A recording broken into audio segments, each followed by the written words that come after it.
কি নাম আপোনাৰ? হা ক'ত ঘৰ? হা নগাঁও। ৰাতি ক'ত থাকা? বৰপেটা। কিমান দিনৰ পৰা ইয়াতে আছে? 5 বছৰ। খোৱা লোৱা থাকা খাওয়া দাওয়া বনাই খাওঁ কেতিয়াবা হোটেলত থাকোঁ মামাক কিবা ক'ব বিচাৰিবি না? কেতিয়াবা পালে চিএম মামা কেতিয়াবা পালে খাওঁ কেতিয়াবা নাপালে নাই এককৈ কিবা ভাল ভাল কৰাৰ ইচ্ছা যায় না? ভালকৈ থকাৰ খাৱাৰ কেনেকুৱা থকাৰ ইচ্ছা যায়? এতিয়া ওপৰফালে চলাই আছে খাই আছোঁ ঠিক নাই আৰু চব কাম ওপৰৱালাই কৰে না নকৰে? আমাৰ দৰে মানুহ ভাল চিন্তা কৰা মানুহৰ দৰে কৰিব লাগে হয় না নহয়? চুলিখিনি কাটিব পৰা নাই, ভাল ড্ৰেছ নাই, এইখিনিৰ কাৰণে ইলাজ খৰচা নাই।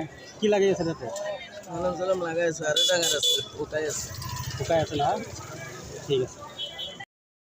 এক সিটিং হৈছিল থিংকে চলে ভিডিঅ' বনাই আছে হুম ভিডিঅ' বনাই পঠাইছোঁ মই ক'ত পঠাইছা? তেতিয়া ক'ত থাকা গুৱাহাটীত? মই ইয়াতে থাকোঁ খাৱা লোৱাৰ কিবা প্ৰব্লেম? মানে হোটেলত খাওঁ দিয়ে আপোনাৰ অৰিজিনেল ঘৰ ক'ত আছিল? ছয়গাঁও ছয়গাঁও।